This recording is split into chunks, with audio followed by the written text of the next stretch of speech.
Buenas tardes, dice.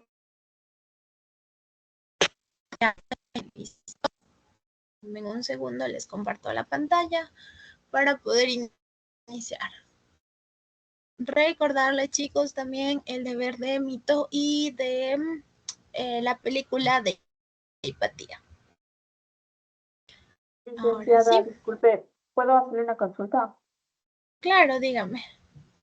Yo ya hice la de la película, pero no puedo descargar el archivo. Le hice en PDF, pero no se carga, me dice error al cargar archivo. ¿Puedo mandarle por bandeja de entrada por esta vez, por favor?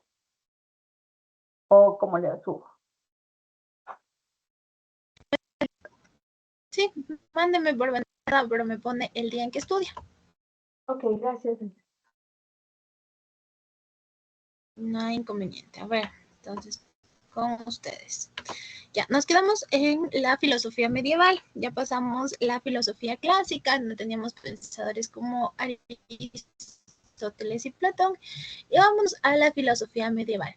Dentro de la filosofía medieval estableció que se da posteriormente, es decir, cuando el cristianismo empieza a tomar fuerza, cuando ya tenemos la caída como tal del imperio romano en específico, y empieza a aparecer esta nueva corriente conocida como escolástica. ¿Dicen está compartiendo Denme pantalla? un segundo ¿O que no? se... Exactamente, denme un segundo que les pueda compartir la pantalla. Ya. Ahí estamos. Espérenme 5 segundos.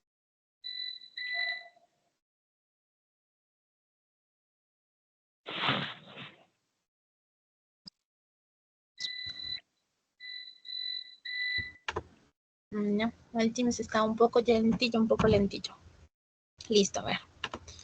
Ahora sí vamos.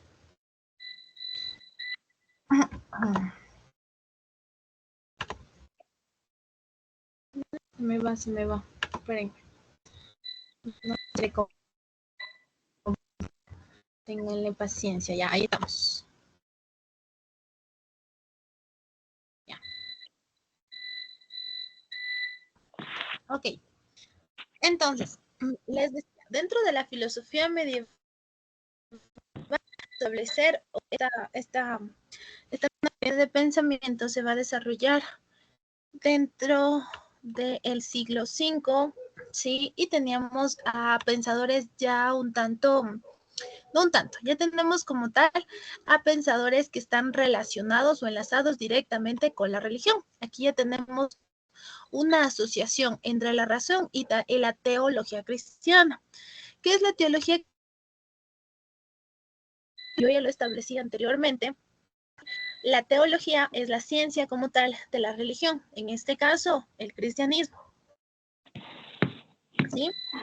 ¿Y qué realizamos en este proceso? Dice, no se ve nada en la pantalla.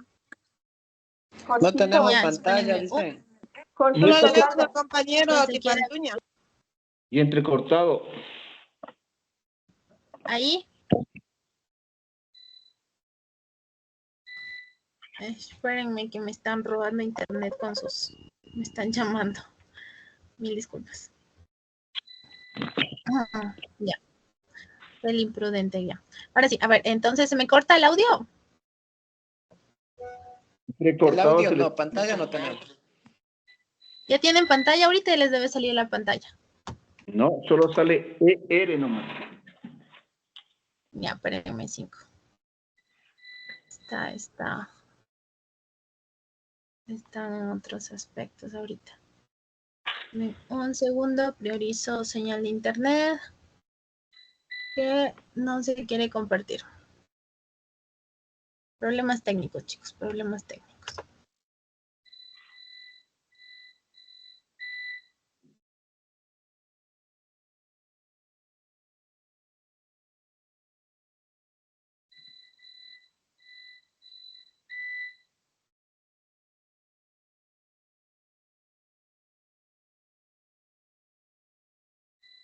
Ya, ahí sí, ¿cómo me escucho?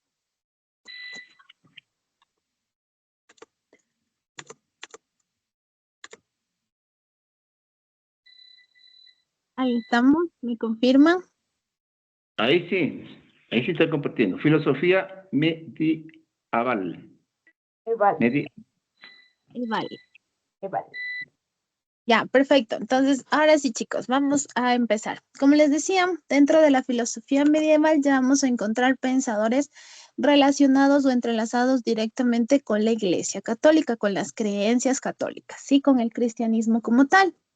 Aquí lo que vimos anteriormente es que esta se caracteriza porque engloba o intenta entrelazar la razón con la fe, con la parte religiosa. Y lo que hoy conocemos como alma, como lo mundano, como todo las doctrinas y las enseñanzas que se ha establecido para la iglesia cristiana y que tal vez en el caso de que usted sea cristiano, lo hemos aprendido dentro de la primera comunión, confirmación y demás, son tomados este tipo de pensamientos directamente de pensadores como Platón y Aristóteles en específico, ¿no?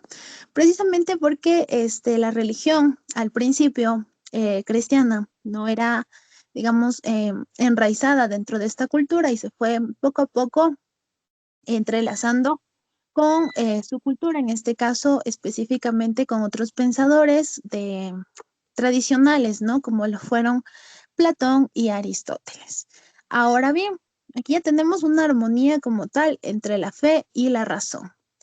Tenemos a los patricios, que eran los primeros padres de la Iglesia Católica, los que empezaron con esta fomentación, ¿no? Con encontrar este equilibrio entre la razón y la fe.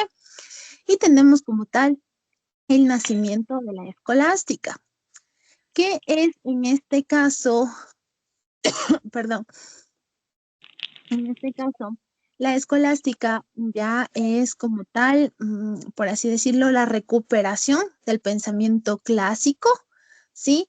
Con la fe y las normativas, el argumento como tal de la existencia de un Dios.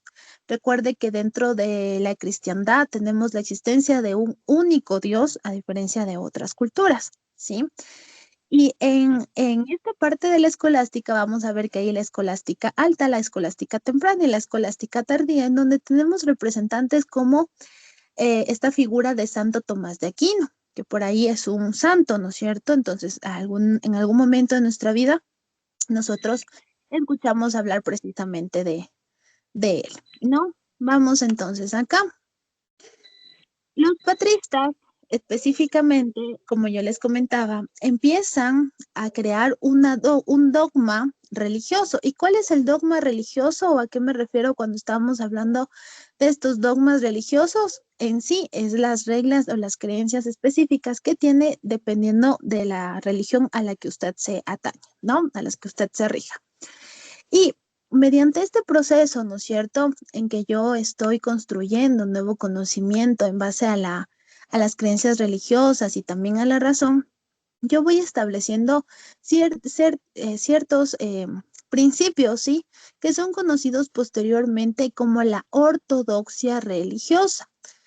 La celebración de ritos se refiere a ello. Entonces usted va a la iglesia y tenemos la celebración del rito religioso, que es la purificación, es la parte de la Eucaristía, en donde tenemos ya el cuerpo, la sangre, la purificación de estos elementos y demás para ser compartidos con los creyentes, ¿no? Entonces, de esta manera empieza ya a formarse como tal lo que hoy conocemos o las creencias que hoy tenemos dentro de la religión cristiana. Entonces, la escolástica específicamente, ¿sí?, empieza con un proceso de enseñanza. Entonces, nos enseña todo lo que hoy conocemos dentro de la religión, ¿sí?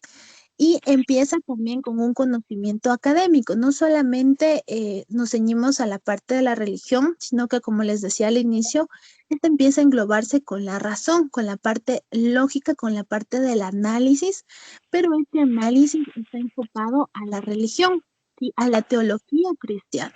Y la escolástica se vuelve sumamente influyente dentro de Europa porque le da pie, sí, le da pie y le da importancia a al nuevo conocimiento, al nuevo arte. Entonces, el Renacimiento, usted sabe que es como darle una pequeña inyección a la cultura, ¿sí? de que valore el conocimiento, el arte y demás aspectos que se perdieron posteriormente de la civilización griega, ¿ya? En resumen, entonces, la escolástica es la corriente que une la razón y la fe, y por un método lógico en el que se establece tanto el pensamiento occidental, es decir, el pensamiento que nosotros teníamos antes griego, con los signos específicos de la religión. Ahora, como la escolástica ya está establecida en este momento en el continente, empieza un nuevo reinado o empieza un nuevo gobierno como tal, que es conocido como el Renacimiento de Carolíngico, ¿ya? A este se va a referir al momento de la coronación como tal del reinado o del rey Carlomagno, ¿sí? Entonces, el Renacimiento carolíngico es establecido por Carlomagno, en donde establece ciertos movimientos para recuperar precisamente y preservar la cultura clásica, la cultura que se estaba perdiendo, que se estaba dejando atrás. Por ello se conoce como Renacimiento. ¿Sí?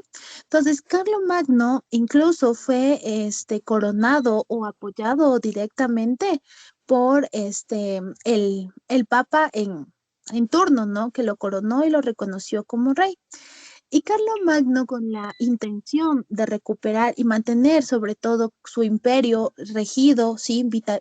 Revitalizarlo en base a los aspectos culturales e intelectuales que tuvieron anteriormente otros reinos, él establece como tal, perdón, él establece como tal la presencia de diferentes escuelas en donde se reproduce todo este conocimiento anteriormente olvidado, ¿sí? Entonces, tenemos a Carlomagno como el emperador coronado del Sacro Imperio Romano. Aquí ya tenemos, ojo, ¿no? El inicio de las figuras del Papa, ¿sí? Tenemos un claro ejemplo de la unión entre el poder político representado por Carlomagno y el poder religioso representado específicamente por el Papa.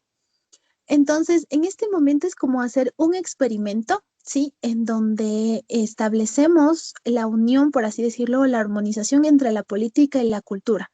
Esto sucede después de la caída del Imperio Romano, ¿sí? Por eso tomó el nombre de Renacimiento. Y el objetivo de Carlomagno es fortalecer como tal su imperio en base a la educación y la cultura.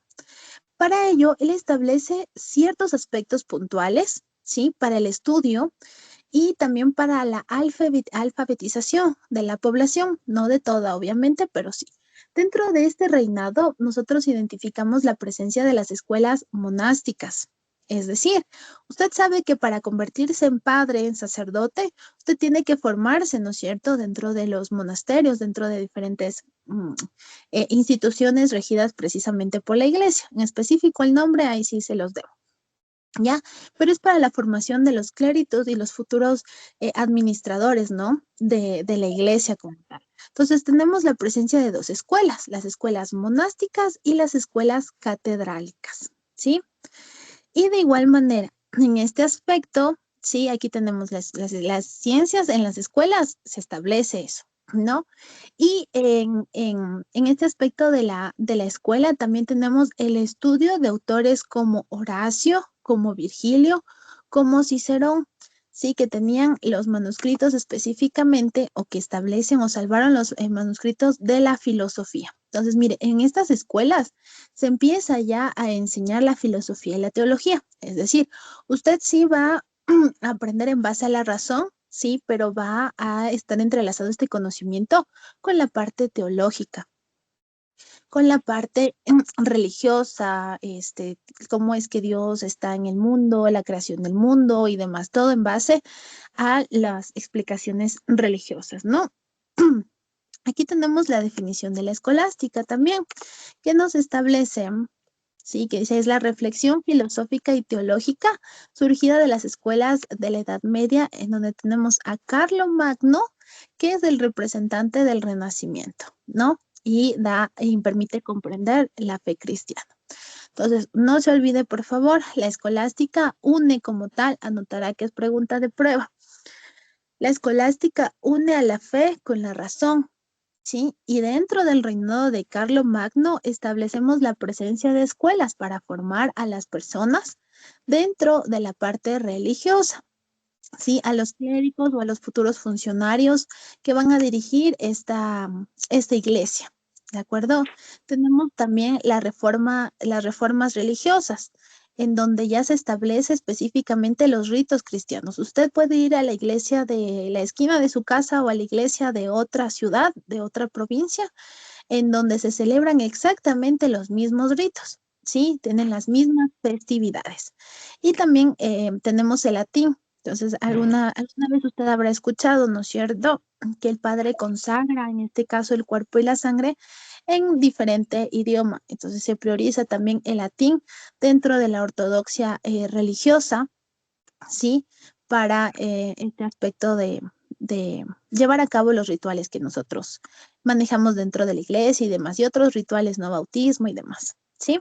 Entonces, figura clave en este momento tenemos a Carlomagno, que fue el centro como tal su reinado de la cultura, el aprendizaje, varias reformas educativas y culturales que sirven posteriormente para que la iglesia se afiance mucho más dentro de los aspectos, digamos, dentro de la sociedad, que sea mucho más aceptado dentro de la sociedad.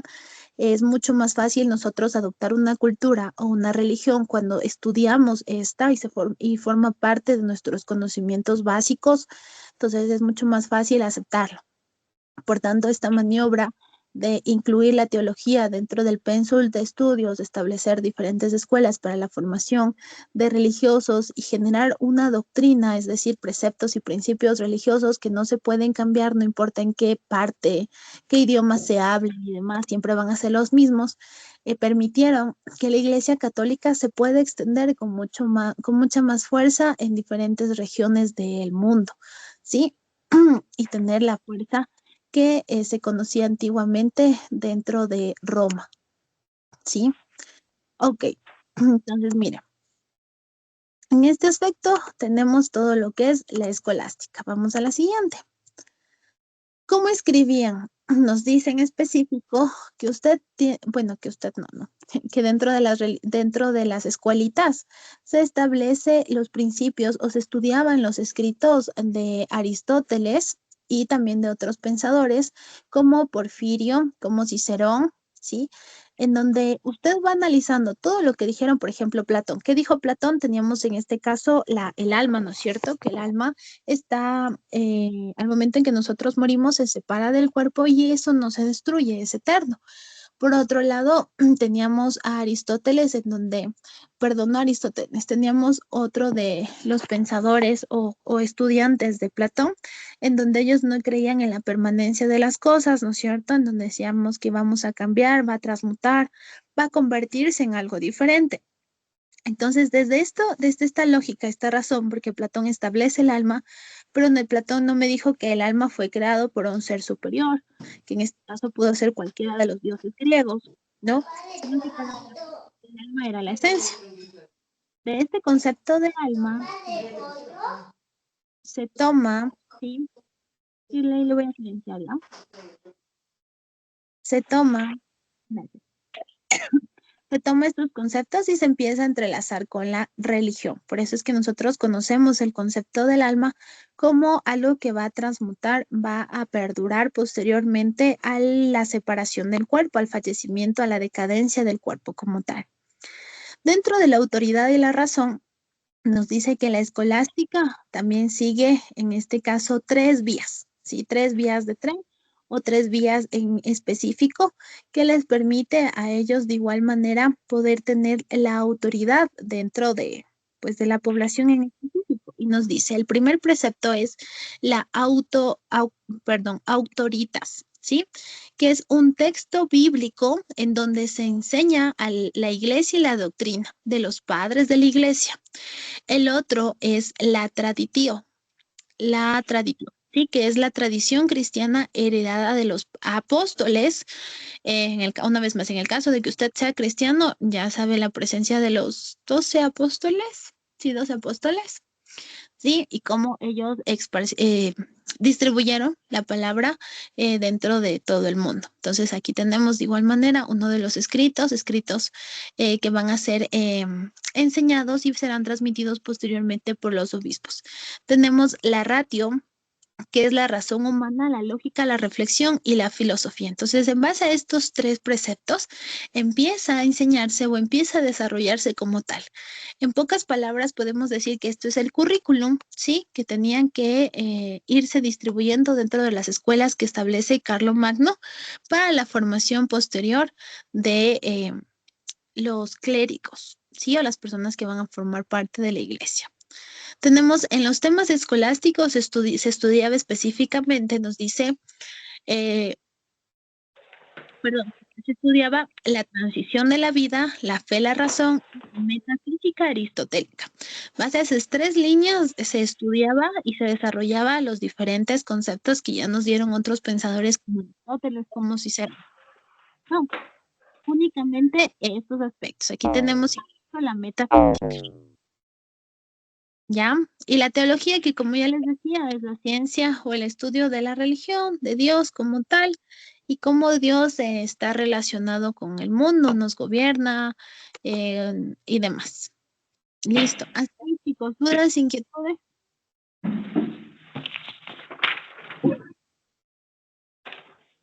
¿No? Ya, perfecto. Vamos a ver periodos y orientaciones. Dentro del siglo VII y dentro del siglo XI tenemos la orientación del pensamiento y se va enmarcando mucho más a la línea platónica.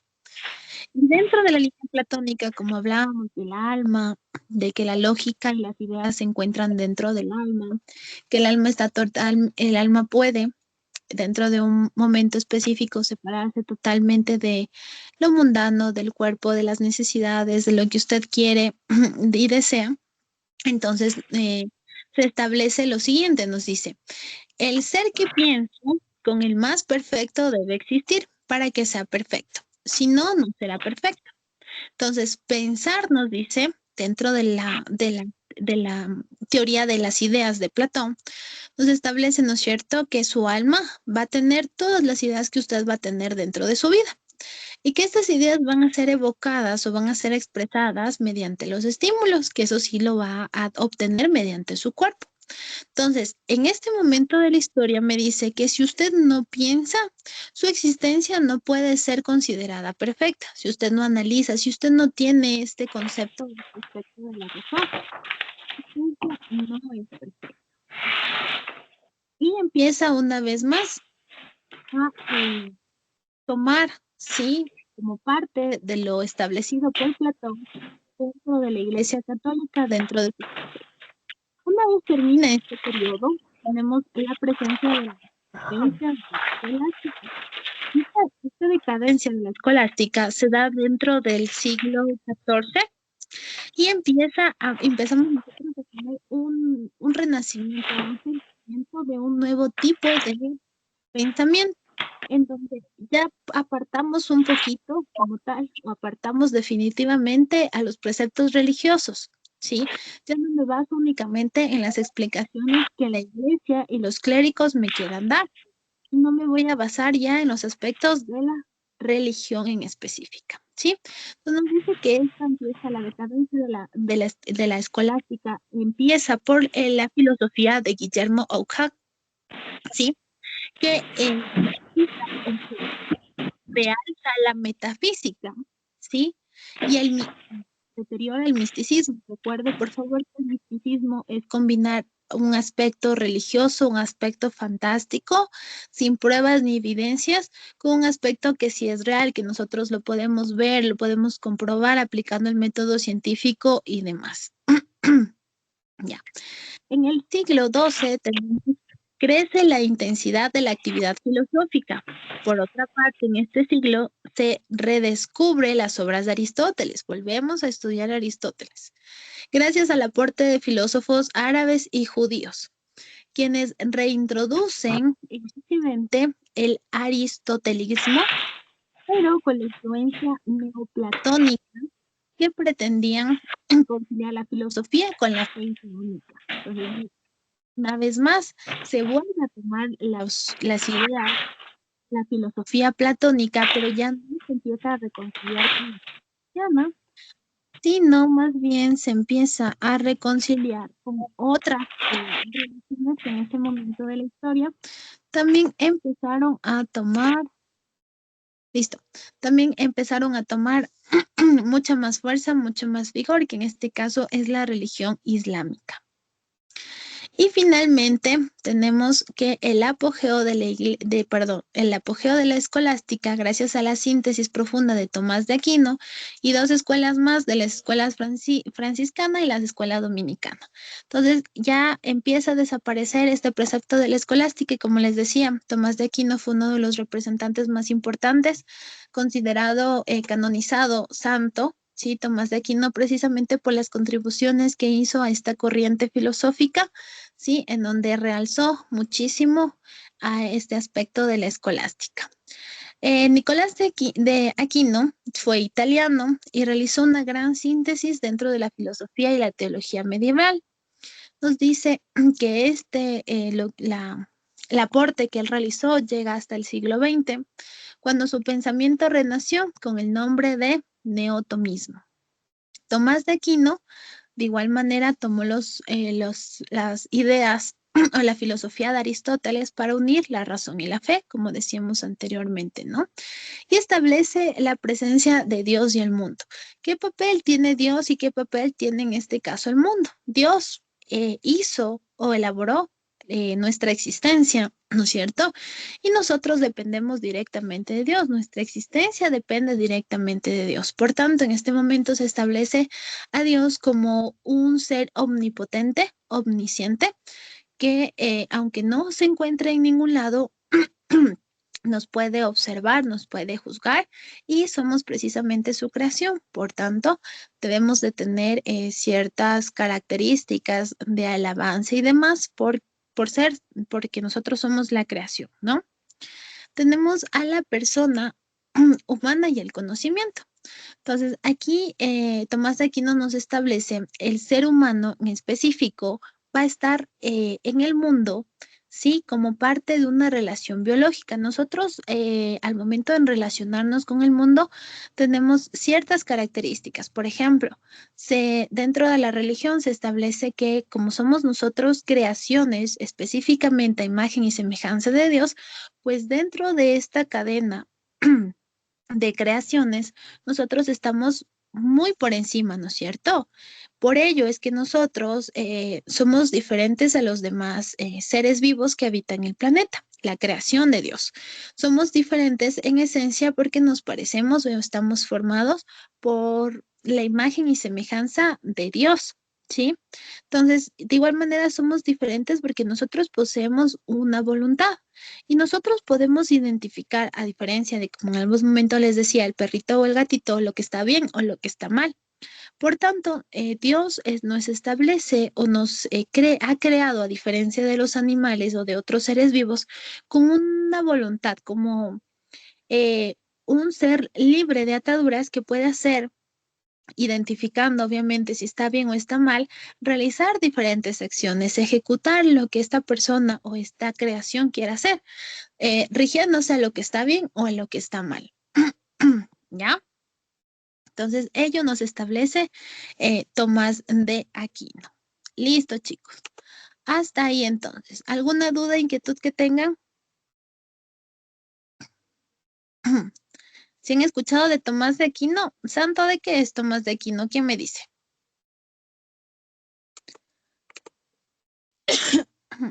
Un filósofo.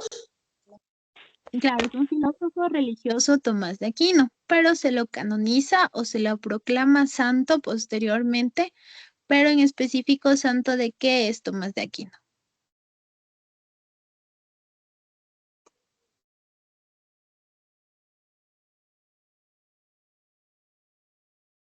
¿De qué será santo Tomás de Aquino? Nadie. No. Sé que es un santo, pero no sé de dónde. Ya, no de dónde, sino más bien. Vamos. Porque algunos santos, que son, no sé, santo de los doctores. ¿De cuál? Santo del patrón, del Santo de la astrólogo, escuela filósofo franciscana. o disciplina, ¿no? Santo de filosofía. O estudiantes, de los estudiantes. Ya, se me entrecorta. A ver, Santo de los Shirley. estudiantes. Patrono de los estudiantes. Eso. Entonces, a veces nosotros tenemos santos patronos, ¿no es cierto? De los enfermos, de los abogados, de algunos santos, ¿no es cierto? Entonces, cada santo tiene, digámoslo así, como que asignado a algún aspecto, algún específico papel, ¿no es cierto? Entonces, aparte del papel que desempeña Santo Tomás de Aquino dentro de la escolástica y une, ¿no?, con su obra y demás, su suma teológica, entonces Santo Tomás de Aquino es conocido precisamente, como bien nos dice su compañera, como el patrón, ¿sí?, de los estudiantes, ya sea de los universitarios o de los que se dedican a las ciencias, en específico al estudio de ellos, ¿sí? Entonces, del santo de los estudiantes de las diferentes instituciones educativas, ¿ya? Excelente. Entonces, chicos, recuerde, por favor, la escolástica es la unión, la armonización entre la fe y la razón. Alguno de los representantes más importantes de la escolástica es precisamente Tomás de Aquino, ¿sí? Que mediante su doctrina, su trabajo, en su esfuerzo por unir la razón y la fe, nosotros podemos decir que la escolástica obtuvo, ¿sí?, una gran influencia en el momento y permitió el avance de la creencia religiosa cristiana a todo el mundo. Se establece también la presencia de la ortodoxia cristiana, la ortodoxia cristiana, que es la elaboración o los pasos para realizar los ritos de toda la religión en cualquier iglesia a la que usted vaya, ¿de acuerdo? De igual manera, dentro de las escuelas que crea Carlomagno, tenemos las escuelas de los clérigos, de los funcionarios religiosos, y también con esta idea de la creación de escuelas de Carlomagno también empiezan a surgir las primeras universidades, como la Universidad de París, ¿sí? Que también es un aspecto muy importante.